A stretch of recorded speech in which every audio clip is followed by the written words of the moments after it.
नमस्कार प्यारे बच्चों, आज मैं आपको मनुस्मृति के 114वें श्लोक से अध्ययन प्रारंभ करवा रही हूँ।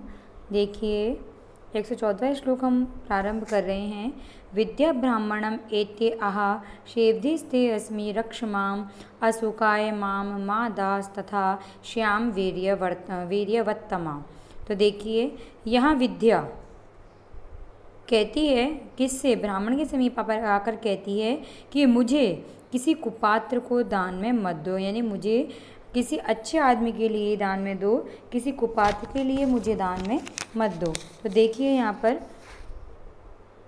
विद्या ब्राह्मणम, ब्राह्मण के, एत्य समीप आकर आहा बोली। विद्या ब्राह्मणम एत्य आहा, कि विद्या ब्राह्मण के समीप आकर बोली। क्या बोली? सेवधिस्ते, ते यानी कि तुम्हारी, सेवधि यानी कि संपत्ति, अस्मि यानी कि हूँ, कि मैं तुम्हारी संपत्ति हूँ। रक्ष माम, मेरी रक्षा करो।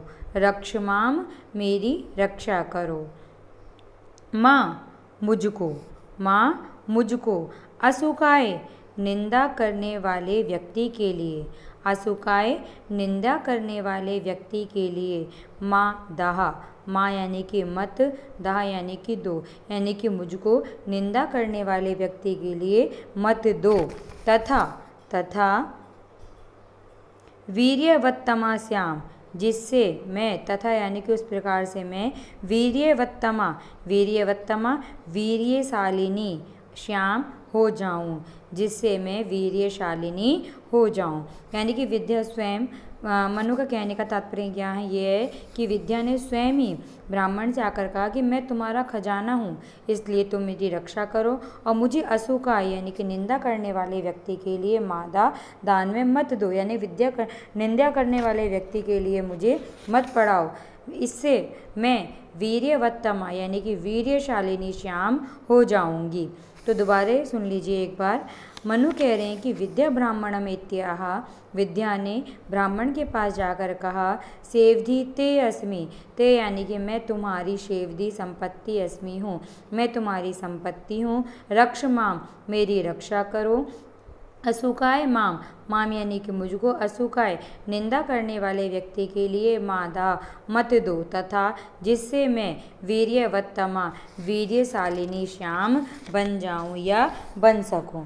यानी कि विद्या अधिष्ठात्री देवी, यानी कि स्वयं विद्या की अधिष्ठात्री देवी सरस्वती ने साक्षात शरीर धारण करके ब्राह्मण के पास जाकर स्वयं की रक्षा की प्रार्थना की कि मैं तुम्हारी संपत्ति हूँ, तुम्हें मेरी सुरक्षा करनी चाहिए। और अपनी सुरक्षा की विधि बताते हुए विद्या की देवी ने कहा कि मुझे कभी ऐसे व्यक्ति को मत देना जो निंदा करने वाला हो, या निंदा का तात्पर्य है कि जो वेदों की निंदा करने वाला हो और गुणों में भी दोष देखता हो। तो कहते हैं, यदि आपने मुझे सुपात्र को यानी कि अच्छे व्यक्ति को दान में दिया तो मैं निश्चय वीर्यवत्तमा यानी कि प्रभावशालिनी श्याम बन जाऊंगी।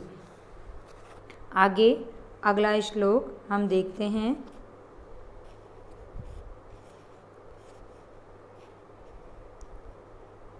आपकी स्क्रीन पर है 115वां श्लोक।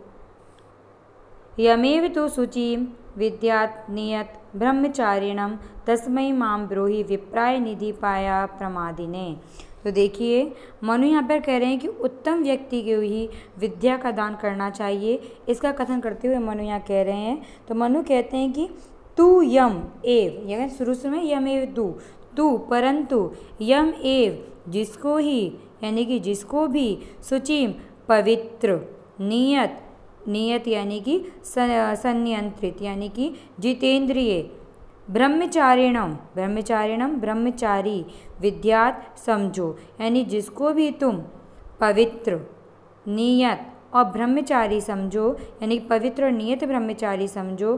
तस्मई, उस अप्रमादी ने आलस्य से रहित, अप्रमादी ने आलस्य से रहित, निधि पाए यानी कि ज्ञान संपत्ति की, निधि पाए ज्ञान संपत्ति की, पाए यानी कि रक्षा करने वाले, विप्राय ब्राह्मण के लिए, माम मुझको, मेरा, ब्रूहि उपदेश देना, यानी मुझको कहना या मेरा उपदेश देना।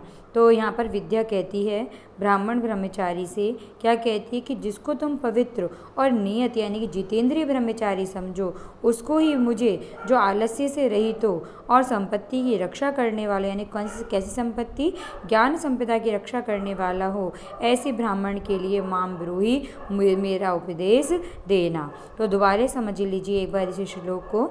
मनु कहते हैं कि तू परंतु यम एव, जिसको भी शुचि पवित्र नियत जितेंद्रिय ब्रह्मचारिणम विद्यात, ब्रह्मचारी समझो, तस्मै उस अप्रमादी ने आलस्य से रहित निधि पाए ज्ञान संपत्ति की रक्षा करने वाले विप्राय ब्राह्मण के लिए माम ब्रूहि, मेरा उपदेश देना। यानी कि मतलब कि विद्या की देवी सरस्वती ने वेद वेदता ब्राह्मण से कहा कि हे ब्राह्मण, कि तुम जिस भी द्विज को पवित्र आचरण वाला और जितेंद्रिय समझते हो, उसको ही मेरा उपदेश देना, जो ज्ञान की रक्षा करने वाला भी हो और आलस्य से रहित भी हो। यानी कि यहाँ मनु ने पवित्र जितेंद्रिय ब्रह्मचारी तथा ज्ञान संपदा की रक्षा का इच्छुक और आलस्य से रहित शिष्य के लिए ही विद्या धन का उसको ही मतलब विद्या धन का अधिकारी माना है, कि वो ऐसे व्यक्ति ही विद्या को प्राप्त करने के अधिकारी हैं। अगला नेक्स्ट श्लोक हम देखेंगे, आपकी स्क्रीन पर है, देखिए। ब्रह्म यस्तु अननुज्ञात अधियानात अवाप्नुयात स ब्रह्मस्तेय संयुक्तो नरकम प्रतिपद्यते। यानी कि इस श्लोक में मनु ने वेद विद्या की चोरी के कारण का निषेध करने का कथन किया है।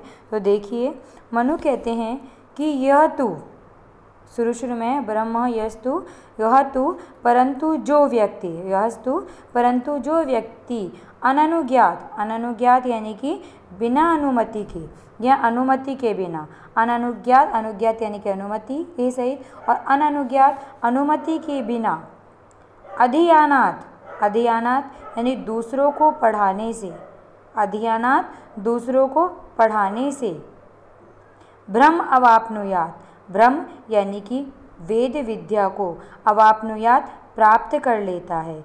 यानी कि जो व्यक्ति बिना अनुमति के ही दूसरों के पढ़ाने से ही ब्रह्म ज्ञान को यानी कि वेद विद्या को अवाप्नुयात प्राप्त कर लेता है, वह व्यक्ति ब्रह्मस्ते संयुक्तो, ब्रह्मस्ते ब्रह्म यानी कि वेद, अस्ते यानी कि चोरी, कि ब्रह्म की चोरी में, संयुक्तो लिप्त यानी कि वह व्यक्ति ब्रह्म की चोरी में लिप्त होकर नरकम प्रतिपद्यते, नरक को प्राप्त होता है। यानी कि मनु का कहने का तात्पर्य यहाँ ये है कि कोई भी गुरु अपने शिष्यों को वेद पढ़ा रहा हो तो उस समय अन्य कोई व्यक्ति उस गुरु की अनुमति लिए बिना ही चुपके से यदि वेद ज्ञान प्राप्त कर लेता है तो उसे ज्ञान की चोरी ही कहा जाएगा। यानी चुपचाप से गुरु के दिए गए कथनों से जो वेदाध्ययन प्राप्त कर रहा है वो वेद की चोरी ही कहा जाएगा और निंदनीय कृत्य भी माना जाएगा। इस प्रकार वेद ज्ञान की चोरी करने वाला वह व्यक्ति अपने इस अपराध के कारण नरक को प्राप्त करता है। तो यहाँ पर दोबारा सुन लीजिए एक बार इस श्लोक को। मनु कहते हैं यस्तु, कि जो व्यक्ति, यस्तु जो, परंतु जो व्यक्ति अननुज्ञात अनुमति के बिना, अधियानात दूसरों को पढ़ाने से, ब्रह्म अवाप्नुयात, ब्रह्म यानी कि वेद विद्या को अवाप्नुयात प्राप्त कर लेता है, वह व्यक्ति ब्रह्मस्ते संयुक्तो, वेद ज्ञान की चोरी से लिप्त हुआ, नरकम प्रतिपद्यते, नरक को प्राप्त कर लेता है। ठीक है, नेक्स्ट अगला श्लोक हम देखते हैं, आपकी स्क्रीन पर है।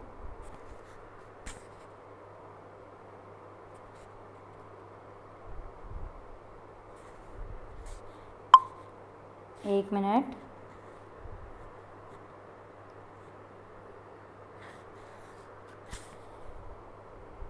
हाँ देखिए, लौकिकम वेदिकम वापि तथा आध्यात्मिकम एव च आददीत यतो ज्ञानम तम पूर्वम अभिवादयेत। देखिए, इस श्लोक में गुरु को सर्वप्रथम प्रणाम करना चाहिए ऐसा निर्देश किया गया है और कहा गया है कि यतो जिससे लौकिकम वेदिकम वापि यानी कि लौकिकम तथा वेदिकम, लौकिक तथा वैदिक, वा अपि आध्यात्मिकम एव च, आध्यात्मिकम यानी कि आध्यात्मिक ज्ञान, ज्ञानम ज्ञान को, आददित प्राप्त करे यानी कि जिससे लौकिक वैदिक और आध्यात्मिक ज्ञान को प्राप्त करे, तम उसको, तम उसको, एव ही उसको ही, पूर्वम सर्वप्रथम, पूर्वम सर्वप्रथम, अभिवादित अभिवादन करना चाहिए यानी कि उसका ही सर्वप्रथम अभिवादन करना चाहिए। और लौकिक वैदिक जो आध्यात्मिक ज्ञान है वो गुरु से ही प्राप्त होते हैं, तो इसमें निर्देश दिया गया है कि सर्वप्रथम गुरु को ही अभिवादन करना चाहिए।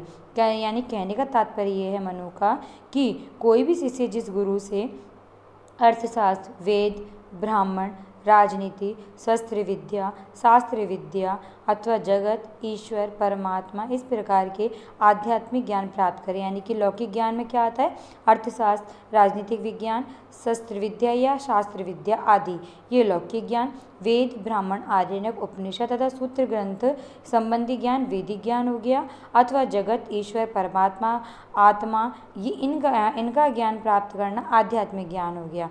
तो मनु कहने का तात्पर्य यह है कि ऐसा ज्ञान प्रदाता आचार्य जहाँ कहीं भी स्थित हो वो सर्वप्रथम अभिवादन के योग्य है, यानी शिष्य को सर्वप्रथम ब्रह्मांजलि पूर्वक अपने गुरु चरणों में प्रणाम करना चाहिए। और तीनों गुरुओं में प्रथम की अपेक्षा द्वितीय, द्वितीय की अपेक्षा तृतीय को वंदनीय माना जाता है। तो मनु ने यहाँ गुरु का महत्व प्रतिपादित किया है। एक बार और सुन लीजिए इस श्लोक को। यतो जिससे व्यक्ति लौकिकम वेदिकम तथा आध्यात्मिकम एव च, लौकिक, वैदिक अथवा आध्यात्मिक ज्ञानम ज्ञान को आददित प्राप्त करे, तम उसका पूर्वम सर्वप्रथम अभिवादित अभिवादन करे, या उसका ही सर्वप्रथम अभिवादन करना चाहिए। अगला नेक्स्ट श्लोक हम देखेंगे,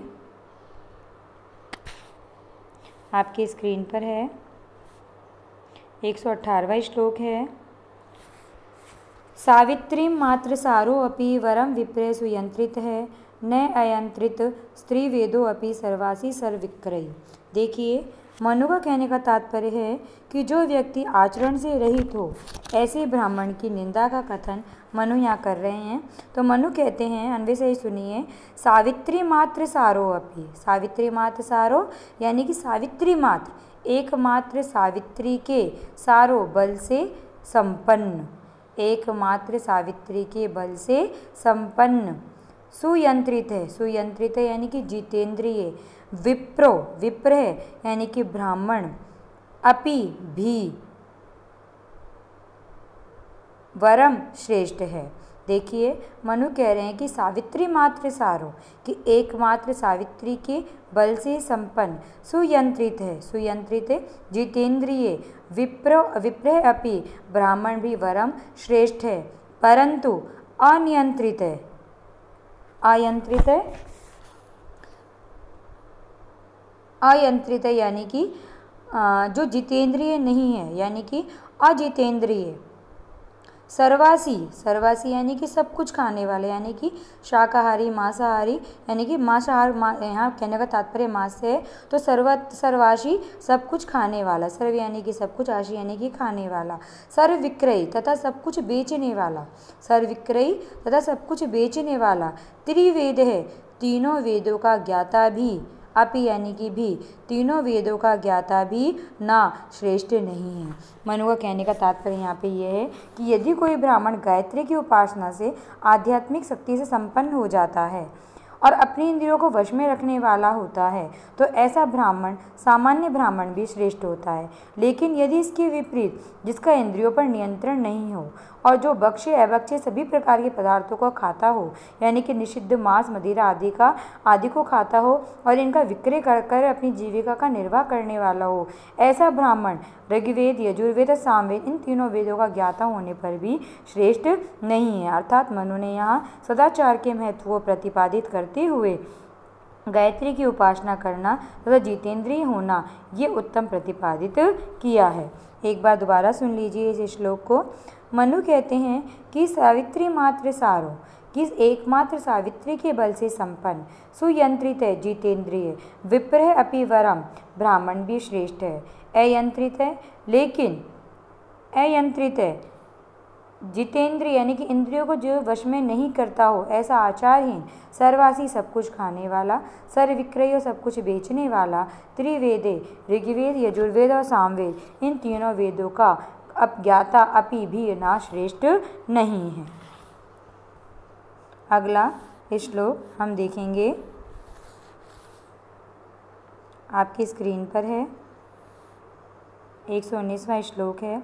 सय्यासने अध्याचरिते श्रेयशाने समाविशेत सय्यासनस्त च एवेनम प्रत्युत्थाय अभिवादयेत। देखिए, इस श्लोक में मनु ने गुरु के आने पर सैया पर बैठने का निषेध किया है और मनु यहाँ पर कह रहे हैं कि श्रेयसा यानी कि श्रेष्ठ व्यक्ति के द्वारा, श्रेयसा श्रेष्ठ व्यक्ति के द्वारा, अध्याचरिते आसन पर बैठे रहने पर, अध्याचरिते आसन पर बैठे रहने पर,